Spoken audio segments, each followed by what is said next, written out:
I got home just after dark. The night air in San Jose still carried a faint chill, sharpening the bone-deep weariness in every joint. Today was my third consecutive shift of the week. After 12 hours of wrestling with the hospital alarms, I had energy for only one thought: a simple dinner, a warm hug from my husband, and the two of us sitting down to a familiar episode. I pushed the door open, still wearing a tired smile. I called out, "Honey, I'm home." The answer came from the living room. "Hey, the food is in the kitchen. I'm watching a really important game." I walked in and saw Kevin on the sofa, the blue light from the TV reflecting on his face. The basketball game was at a critical point, and he was completely absorbed in it. I took off my shoes, set down my bag, and moved closer. "Aren't you hungry? How about we make something to eat together?" Kevin did not turn his head. His voice sounded irritated. "Leave it. I'm not hungry right now. Help yourself." I paused for a few seconds. Inside, my smile shattered. Not because of the food, but because of the feeling of being pushed out of every priority in my husband's mind. But I said nothing. I quietly turned and walked into the kitchen. I opened the refrigerator, planning to grab some vegetables and a few pieces of chicken to throw together something quick. But what appeared behind the door made me freeze. The fridge was empty. Nothing at all. Not a leaf of greens, not a cup of yogurt, not a single slice of bread. Everything I had carefully prepared for the week had vanished without a trace. I checked the other compartments, both the freezer and the pantry. Empty. I stared at that icy blankness. My throat tightened. A familiar weariness rose in me. I did not need to ask. I knew who the culprit was. My mother-in-law, Linda. Again. This week is the third time. I work all day and come home to nothing to eat. Each time I swallow it and avoid making a fuss. But this time, it felt like the last drop tipping over an already brimming cup. I called out toward the living room. My voice shook with both hunger and anger. "Kevin! Kevin! Do you know what is going on?" A moment later, he walked into the kitchen. He looked irritated. "Why so loud?" I pointed at the refrigerator. "Look, the fridge is empty again. Your mother came into the house and took all our food again. This is the third time this week?" Kevin glanced over and shrugged. "Oh, that?" She probably stopped by, saw there was plenty of food, and took a little home. "Why are you making such a big deal out of it?" I stared at him, unable to believe my ears. "A little? You call this a little? This is a week's worth of food for the two of us. I work all day, come home exhausted, and there is nothing to eat. This is our home, yet I feel like it is a public storeroom." Kevin folded his arms, his voice turning sharp. "Sophie, you are being petty. What does it matter if my mother takes a bit of food? What is ours is hers too. She raised me, and now she takes some food and you are counting every little thing?" I choked up. Every word felt like salt in a wound. Counting, is it? I am counting for our future, for the mortgage, for the piling bills. And you do not understand what it feels like for a wife to come home from work and not find her place in her own house. I forced back my tears, my voice dropping low. "You call this nitpicking? Do you not understand how violated my privacy feels? She has a key and lets herself in at any time, taking whatever she wants. I no longer feel that this is my home." Kevin snapped. "That is enough. Be quiet. Stop arguing. You are making a mountain out of a molehill.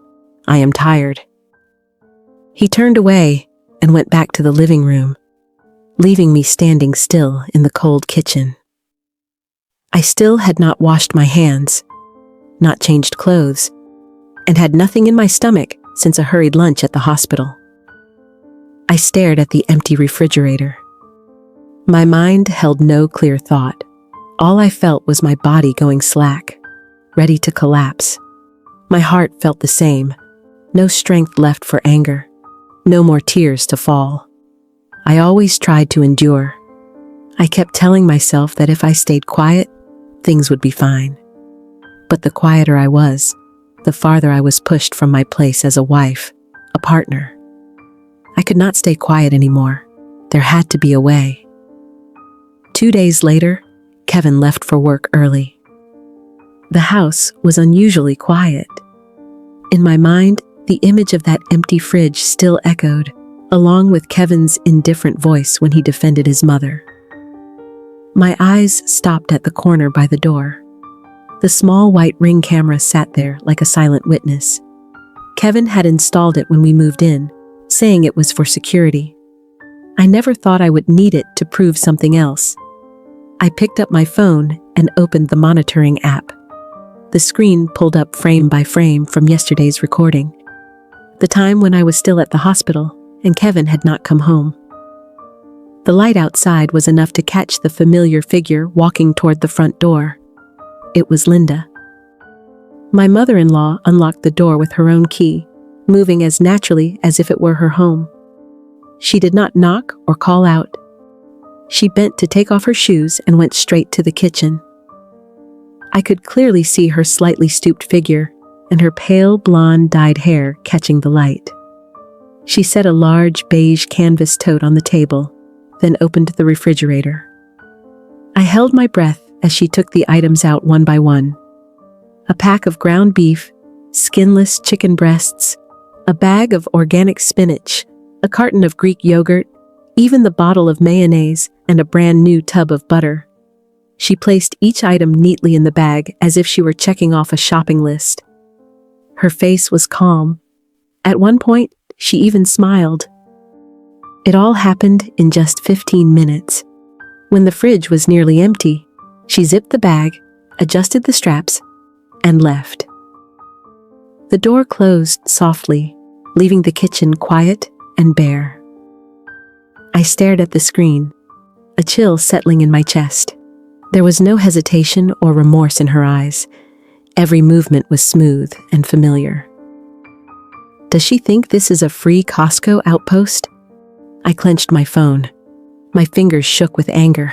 The feeling of being insulted hit me square in the chest. This was no longer about a few groceries. It was outright appropriation, a way of stepping across my boundaries without asking. Kevin says his mother only took a little, but what I saw was a full-scale clearing out. I did not sleep the entire night. The footage kept replaying in my head like a harsh documentary.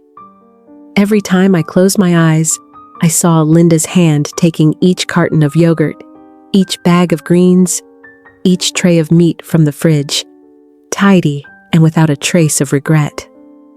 The next morning, as soon as Kevin left for work, I walked into the small office at the end of the hall. I needed to do something. Not just to convince myself I was not imagining things, but to face the truth so that no one could deny it. I took out a new notebook, a hard-bound leather one that still smelled like fresh paper. I titled it in clear black ink, Unusual Expenses Log. I opened the monitoring app on my phone and started reviewing the footage, day by day. The 15th, she took ground beef, about $25. A tray of chicken breasts, 18s. Organic produce, $20. 6 cups of yogurt, $12. Total $75. I kept scrolling through the camera history. The 12th, $70. The 10th, $85. The 8th, nearly $120 because there were steak cuts and a large block of cheese. I sat down and added it all up by hand. When the final number appeared, I leaned back and pressed a hand to my chest as if to keep my breath from bursting. Over $500 in a single month. I looked at the figure in the notebook. That amount could cover electricity, gas, and internet for the month with money to spare. I am working 12 hours a day, weekends too. Yet I am the one breaking my back to fund the entitled habit of someone called a relative. I closed the notebook, but my mind would not stop. I suddenly remembered the times Kevin said his paycheck was down this month, that we had to cut spending. But other times, he bragged about a project bonus, about a raise. I started to feel that something was off. I opened my computer and logged into the joint bank account we used to pay the bills. My hands trembled slightly, but inside, I was boiling. I went to the transaction history. I skimmed the usual payments, then stopped when I saw a line that kept repeating. Every month, on the last day, a sum of money went out. Transfer to Linda, $1,000. I stared at the words, $1,000. Not once, but every single month. I clicked back through the previous months. It was there every time. While Kevin said he was only managing to save $200 or $300, while we were straining to cover a mortgage of more than $3,000 each month, here it was, a secret transfer. Something broke open in my head. The $500 of groceries she took had already left me seething. But this $1,000 was the real knife. He not only let his mother walk into my home as she pleased, he was steadily feeding it with money and with secrecy. I asked myself what I was in their eyes. A fool. A robot that only works and hands over a paycheck. A shadow in my own house, while his mother is the real owner. I laughed, but no sound came out. Only a bitter smile settled on a face that felt nothing anymore. I shut the computer down. I put the notebook in the desk drawer and locked it. The anger and hurt no longer flared. They settled, condensing into a thin layer of ice inside me. The evidence was enough. No one could deny it anymore. This was no longer about a few cups of yogurt or a bit of produce. Kevin, you and your mother have been performing a perfect play. But every stage has its curtain call, and I will be the one to pull the final curtain. That night, I did not cook dinner. I did not turn on the kitchen lights like I usually do. The house sat in the weak yellow light from the living room ceiling fixture, where Kevin lounged on the sofa, phone in hand, chewing a few snacks as if the world around him did not exist. I sat in the office for a long time, staring at three things laid out in front of me. The iPad with the security app already open, the expense log beside it, covered in red marks, and the bank statement with the words "Transfer to Linda" underlined 3 times. I walked out to the living room. Kevin did not look up. The glow from his phone washed over his face, cold and blank. I stood by the table and spoke in a low, steady voice. "Kevin, do you have a moment? I want to have a serious conversation with you."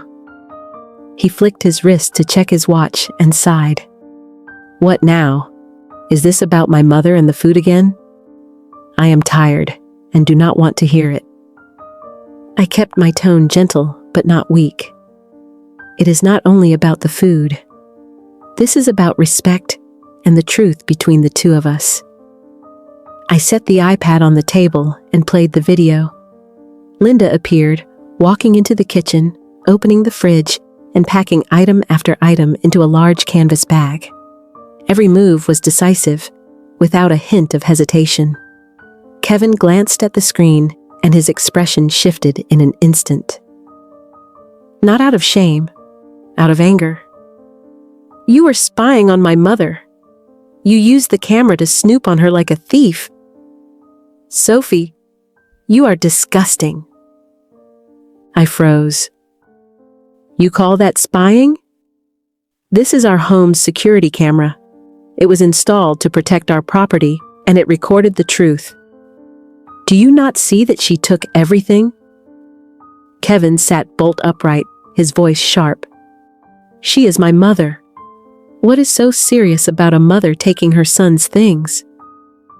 Do you not understand filial duty?" I opened the notebook and flipped through the pages.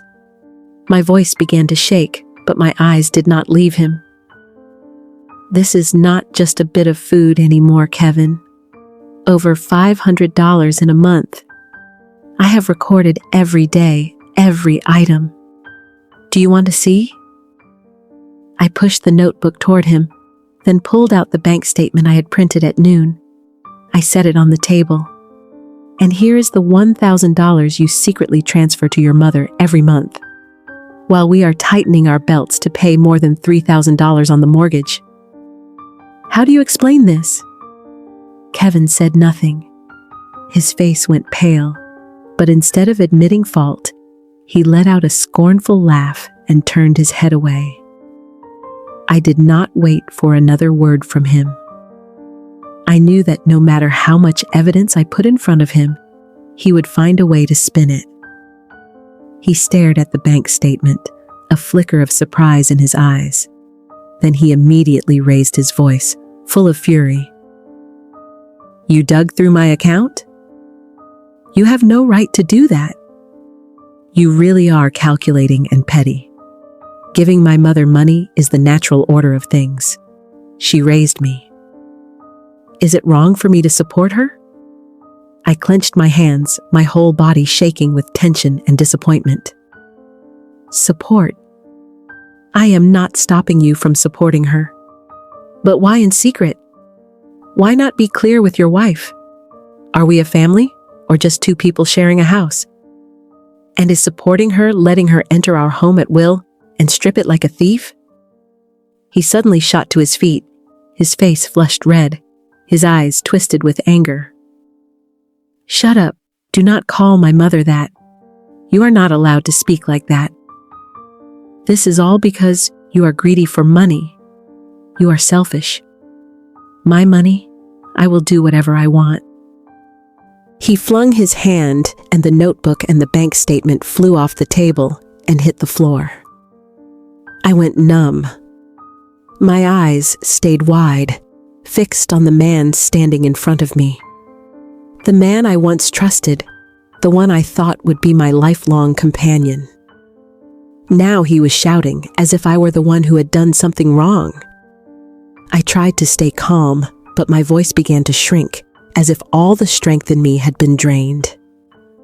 Kevin, I am not greedy for money. I just want respect, transparency. I brought evidence because I thought you and I could sit down and talk. He waved his hand as if swatting away a shrill noise. Enough.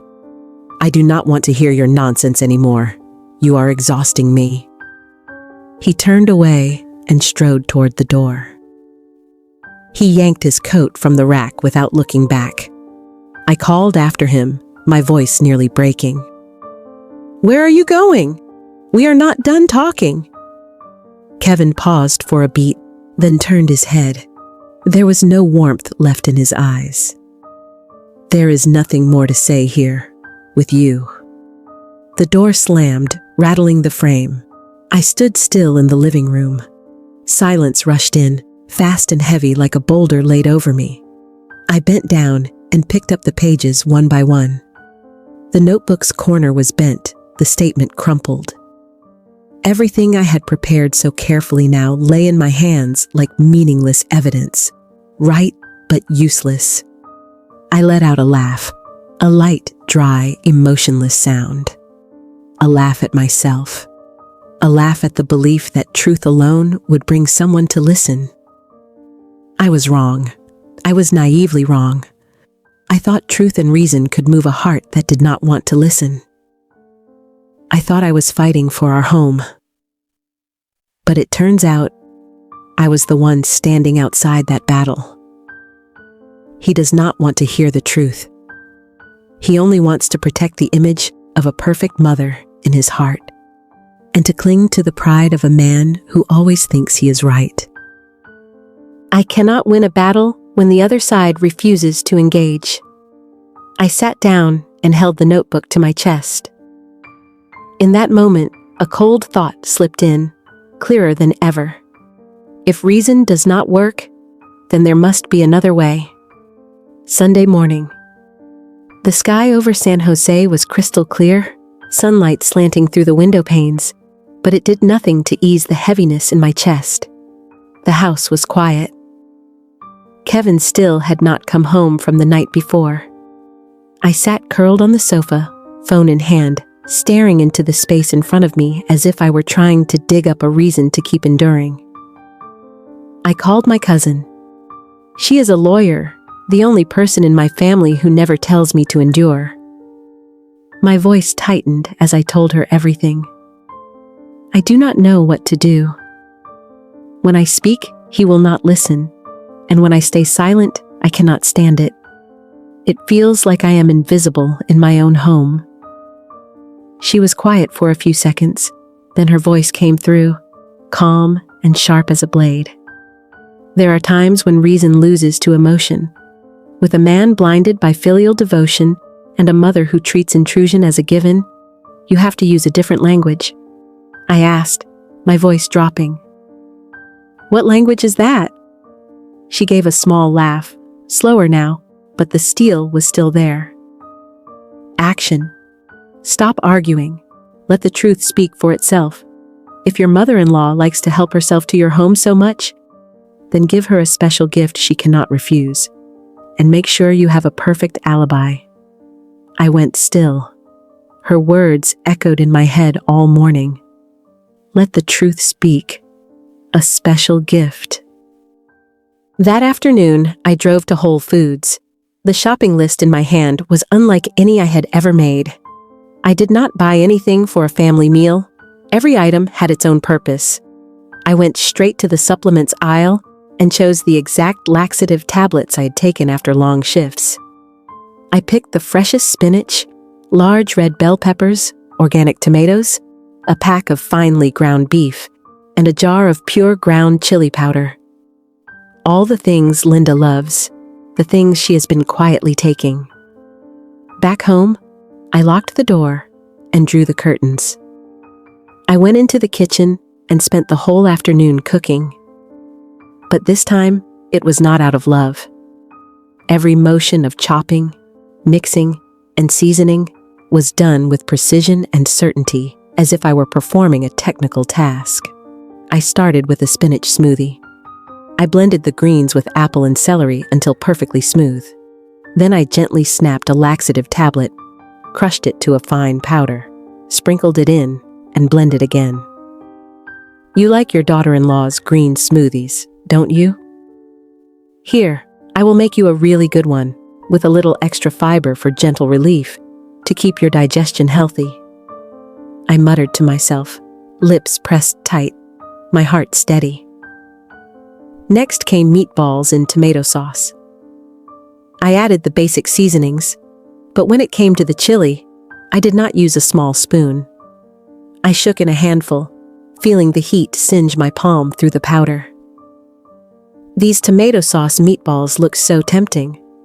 I will mix in plenty of ground chili powder to give you a little extra warmth from me. I tossed the pan. The aroma rose in thick waves, but inside, I felt completely empty. Last were stuffed bell peppers. I trimmed each one carefully, packed in a full filling, then sprinkled a heavy layer of salt on top. I knew she always liked her food salty, so I would give her exactly what she liked. And these stuffed peppers, I will season them boldly. Savory, like the affection you have for me. I placed everything in a glass tray, sealed the lid carefully, and labeled the date the way I always do when I prep meals for the fridge. Everything went exactly where she usually sneaks things from. I wiped the kitchen, washed the pots and pans, and adjusted the camera angle so it pointed clearly toward the kitchen area. When I was done, I stood in front of the refrigerator. I opened the door one last time and looked at the 3 freshly made dishes lined up on the second shelf from the bottom. Let the things take the fall for the person. Please, help yourself. Do not hesitate. I closed the fridge. There was no hatred in me, only a cold clarity, and a strange conviction that this time, she would be the one to teach Kevin what it feels like to be disregarded. That night, when Kevin came home from his shift, I did not wait for him to speak. I walked over first, my voice gentle and easy as if the past few days had never happened. Honey, I have an early shift tomorrow, so tonight I will sleep at my mom's place to make the morning easier. I have left food ready for you in the fridge. Please reheat it and eat." He nodded, eyes glued to his phone. Indifferent, even a little relieved. "Yeah, you can go." I looked at him for a second, then went into the bedroom to pack. Only one thought was in my mind. Perfect. Tomorrow, when the incident happens, I will be at my mother's, far from the scene. I am entirely in the clear. The next morning, I sat with my mother in her small kitchen in Willow Glen. We were making tea when my phone rang. It was Kevin. I answered. On the other end was the sound of hurried breathing. "Sophie. Sophie. My mother has severe stomach pain. She is vomiting nonstop. The doctor says it is acute gastroenteritis. She is in the emergency room now." I leaned away from the chair, pretending to be shocked. Oh my God. How could that be? Was she well yesterday? Did she eat anything unusual? He hesitated, his voice full of guilt. I do not know. Maybe she ate something that did not agree with her. Can you come to the hospital? I stayed silent for a second before answering. Let me arrange things. You stay with your mother. I hung up, my hand still gripping the phone. The kitchen suddenly felt unusually quiet. I felt no glee, no sorrow, only an emptiness, as if I had come through a storm not with feeling, but with cold reason. She had made her own choice. She had taken the gift with her own hand, and now the consequences were present, clearer and more painful than any words. I got to the hospital late in the afternoon after taking care of a few things at my mother's. The emergency department hallway was still packed, the smell of antiseptic hanging in the air, and the loudspeaker calling patients in steady bursts. I walked in and saw Kevin hunched on a waiting room chair. His shirt was wrinkled, his hands cradled his head, his eyes vacant. He sprang up when he saw me and grabbed my hand like a plea for help. She is in there. The doctors are still monitoring her. Can you go in and be with her? I said nothing and just nodded. When I entered the room, Linda was lying on the gurney, arms around her stomach, her face pale, but her eyes as sharp as ever. The moment she saw me, she screamed as if I were the cause of every misfortune in the world. My God, you dare come here? What did you cook for me? You hurt me. You put something in it, did you not? You vile woman! I stopped short. A nurse glanced over, then looked away, as if this scene was not new to them. Kevin fumbled. Do not say that, Mom. Sophie did not know anything, did not know, and I just happened to start vomiting all night after eating, my stomach twisting in cramps, ending up in the emergency room like this. She wants to kill me.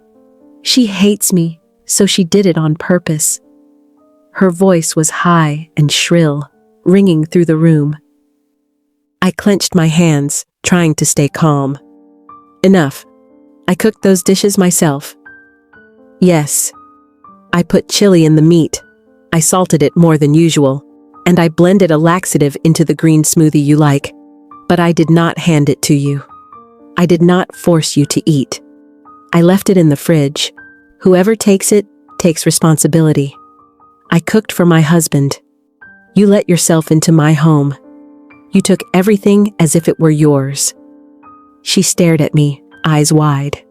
But before she could answer, Kevin spoke up, no longer gentle. You really did this? Are you out of your mind? You admit it and feel no shame? Even if she took it, she is my mother. What right do you have to do that? How could you be this out of line?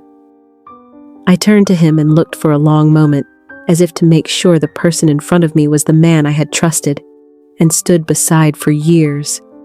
My voice dropped low. What did you just say? I am out of line? I work and take shifts all day and come home hoping for a hot meal? But did either of you let me breathe? The fridge was empty. I asked one question, and you both made excuses. I have let it go many times.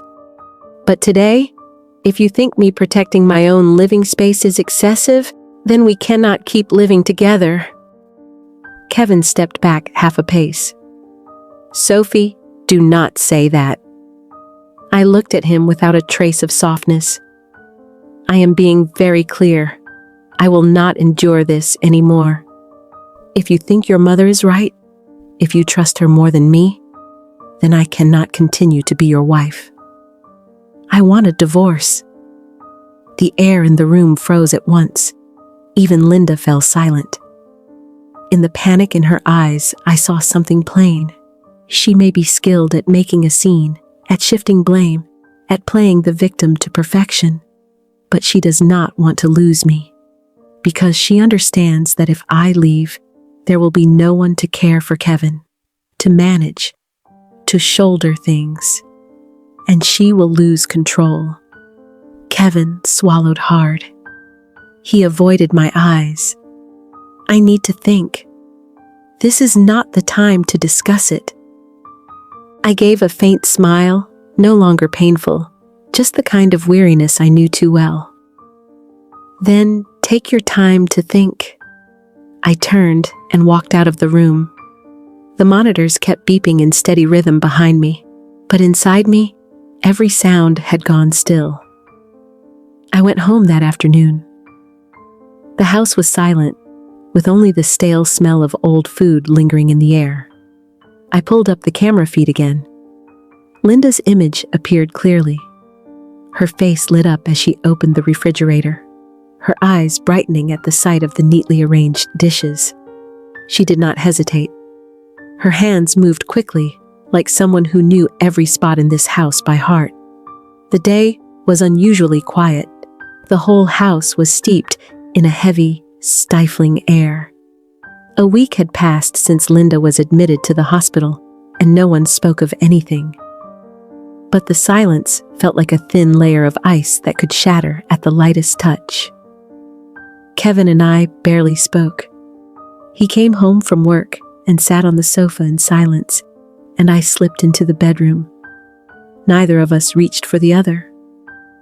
We were simply coexisting under the same roof. That night, just as I was about to turn off the light, the phone rang. The shrill sound ripped through the stillness of the living room. Kevin picked up, and before he could say hello, a panicked crying voice burst through the line. "Kevin, your father. Your father has severe chest pain. His face is ashen. He cannot breathe. God, please help your father." I had never heard her scream like that. Kevin had never reacted like that either. His face went pale. His hands shook. "What?" "Mom, calm down. I am coming right now." He sprang to his feet and turned to me, his voice almost breaking. "My dad is really bad. Come on, we need to go now." I jumped up at once. Even with my mind still tangled in conflict, the nurse's instinct took over. Chest pain, shortness of breath. Ask your mom if he is sweating, if the pain is spreading to his arm or up to his jaw. Kevin did not answer. He only shouted, "Is this the time for questions? Move."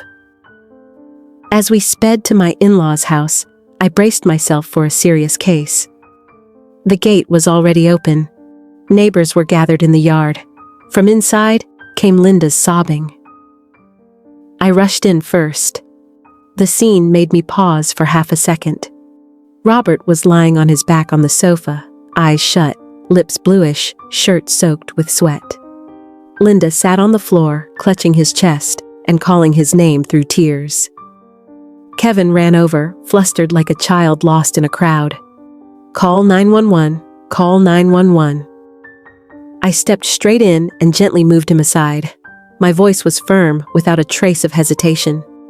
"Wait, let me check." I knelt by Robert and quickly assessed pulse, airway, and consciousness. Weak pulse, pale lips, rapid breathing, cold sweat streaming down his forehead. Classic signs of a heart attack. I looked up at Kevin. Waiting for an ambulance will be too late. Linda nearly collapsed, her mouth repeating a single line. "Then what do we do?"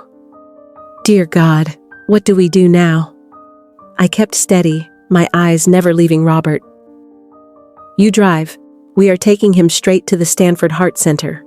I will call Dr. Miller on the way.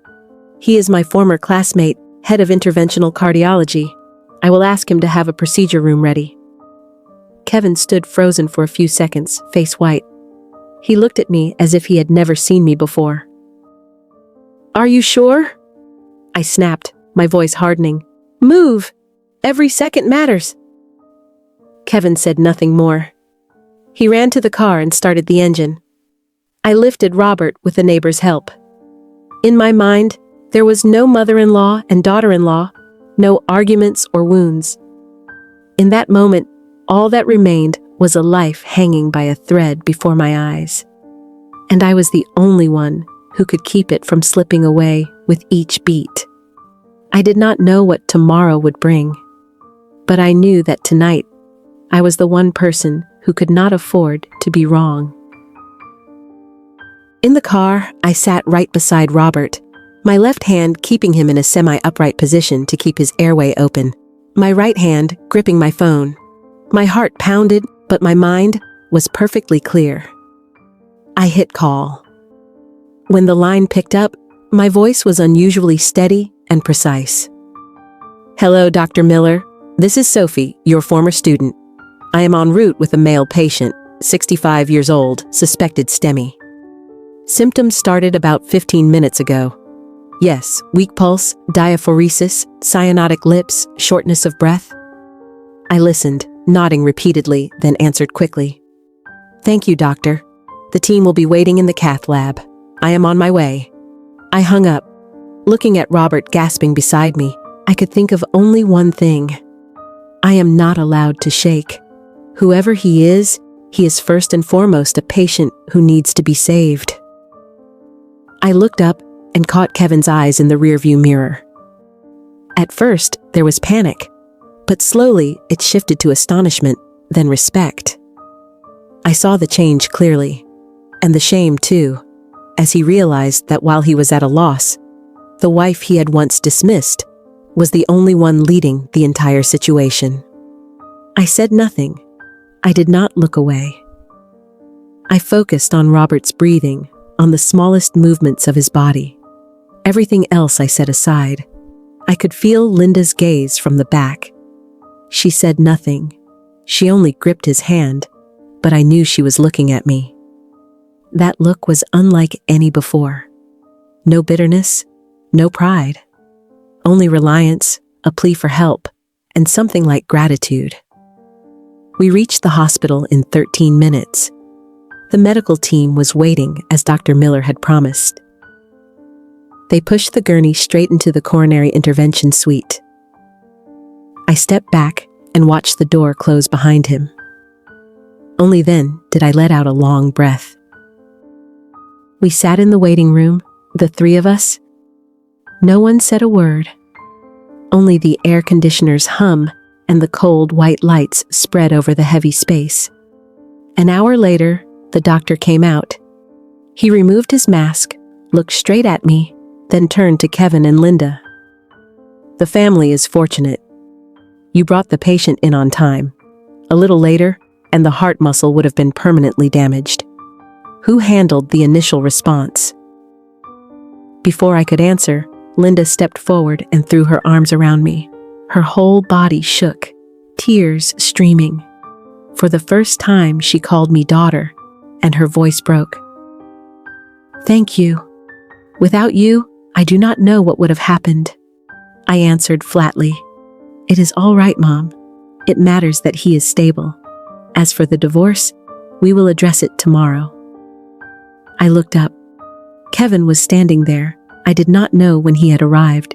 His eyes were red. He walked toward me slowly and gripped my hand. He did not need to speak for me to see the remorse in his eyes. "Sophie."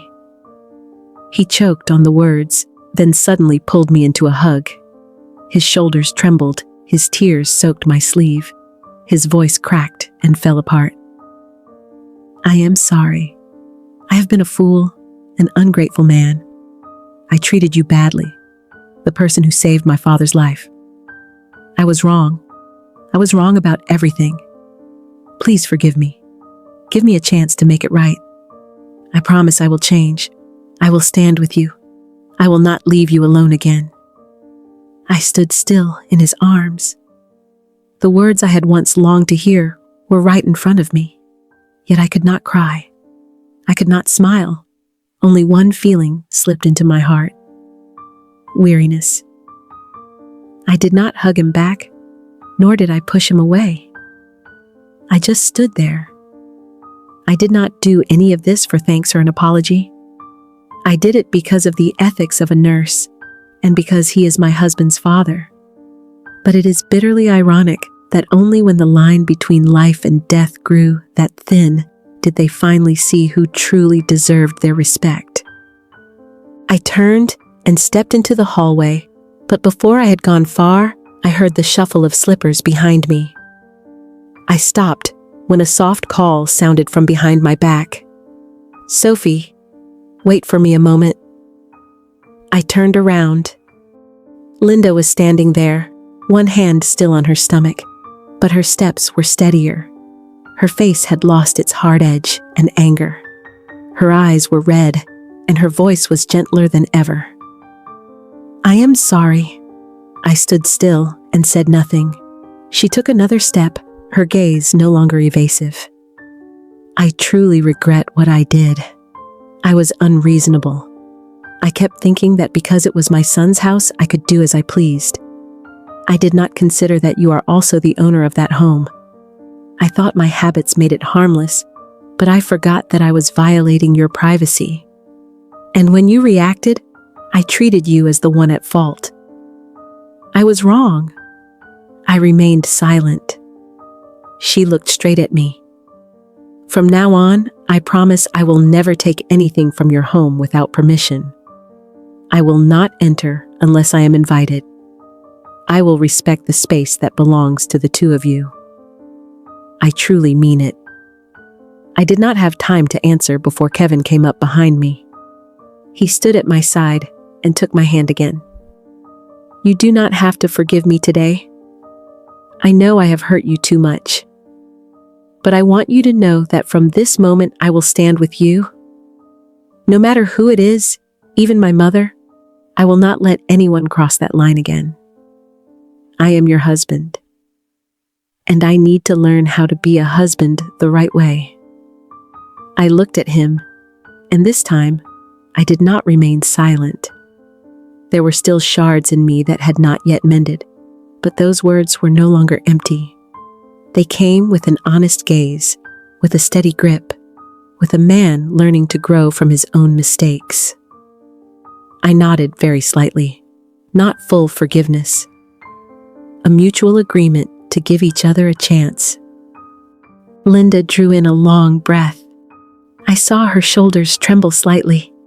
Then she pressed her lips together and nodded to me.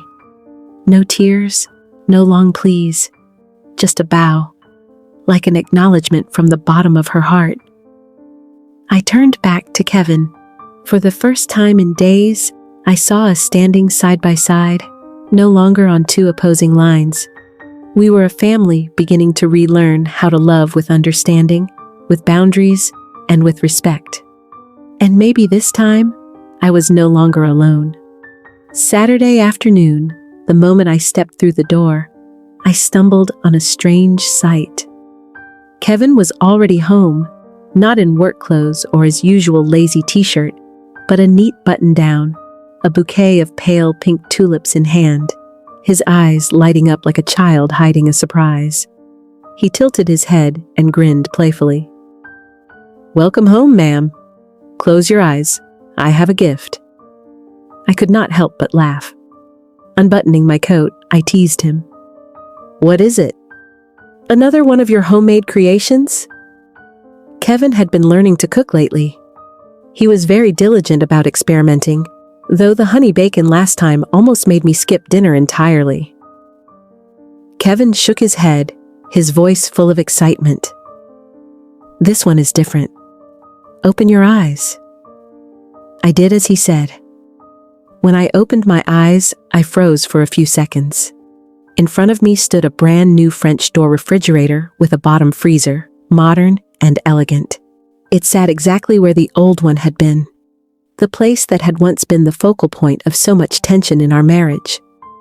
I had not yet reacted when Kevin pointed to the crisper drawer below. A small card lay neatly inside, with his familiar handwriting on it. To my resilient wife, thank you for giving me a chance to make things right. Love and respect will always be as full as this refrigerator. I love you, your husband. I held the card, my eyes brimming, my throat tightened. Why did you buy this? The old one still works just fine. Kevin came closer and slipped an arm gently around my shoulders. His voice was low and warm, more sincere than I had ever heard it. I want to replace an unhappy memory with a new beginning. This fridge is bigger, so I have room to store the meals I am learning to cook for you. It is my promise that this home belongs to both of us and will always be full of love. I leaned lightly against his shoulder, not because of the gift, but because of what was behind it. The effort, the change, and most of all, the choice to move toward me from the very man who had once been stubborn to the point of exhaustion. I looked at the new fridge again. Bright white, clean, tidy. Inside were a box of strawberries, 2 bottles of juice, a few jars of prepped salad. No hands but ours. No more opening it only to close it with a sigh. And I understood. Love does not need anything grand. It needs initiative. A timely hug. A promise kept not in words, but in action. This new refrigerator is not just an object. It is the symbol of a true beginning. A beginning without heaviness. A light, easy breath for 2 people who have weathered the storm and still have enough love to walk on together. That evening, I opened the door to welcome my in-laws with a relaxed smile. No more weariness or fatigue. Only the calm warmth that truly belongs to the word family. The house was filled with the smell of grilling meat. Kevin stood on the porch with an apron at his waist, turning the skewers with practiced ease. In the kitchen, I tossed a salad with ingredients from the weekend farmer's market. Beside me, Linda leaned against the counter, a bottle of marinade in hand, eyes fixed on Kevin. You need to let the meat sit for at least 15 minutes before grilling. Do not let the heat get too high or it will burn. Kevin glanced back with a smile, his voice no longer curt like in the early days of our marriage. Yes, Mom. Guide me step by step. I am learning, but I am still not as skilled as you. The kitchen was filled with conversation and low laughter today. No heaviness lingered. No one gave orders. No one had to endure. Just 3 generations sharing a small kitchen. When the dishes were set on the table, everyone sat down. I poured juice, and Kevin brought a plate of fresh greens from the fridge. Robert raised his glass, his voice low but full of feeling. Thank you, both of you. Because of you, your mother and I have found a comfortable way to live, and more importantly, we see your happiness. Linda placed a piece of grilled meat in my bowl. Her voice held no caution now, light as a reassuring pat on the shoulder. The house is tidy, the 2 of you are getting along, and that makes me happy. Next week, I will bring over the herb orange roasted chicken I learned in my cooking class for everyone to enjoy. Kevin looked around the table, then at me. He gave my hand a gentle squeeze under the table, his voice sincere. Thank you, Mom and Dad, and especially, thank you to my wife. Sophie, you are an extraordinary woman. I promise to be a husband and father who listens and shares. Dinner ended, and we moved to the living room for tea. I stood up, went into the kitchen, and opened the fridge to get fruit for dessert. When the door of the new refrigerator opened, I paused for a moment.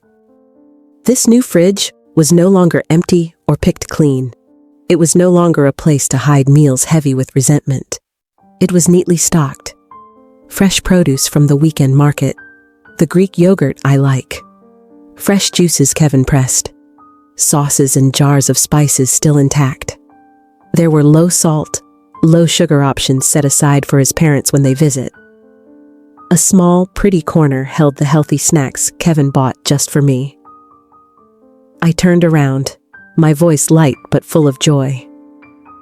Our fridge is so well stocked. Would anyone like more dessert? I will bring out the fruit. That night, after my in-laws left with a promise to visit next week, Kevin and I cleaned up together. He took the lead reorganizing the shelves, wiping down the leftover produce, checking the expiration dates on each jar of sauce. I watched him, the smile on my lips easy and unforced. The old worn-out refrigerator that once sparked every battle had finally retired. In its place was a new beginning, not just through an appliance, but through understanding from the bottom of the heart. Some wounds need time to heal, but when both people try, happiness finds its way back. As full as this new refrigerator, always filled with love and respect. Our life, a new chapter, had truly begun. Thank you for listening to my journey.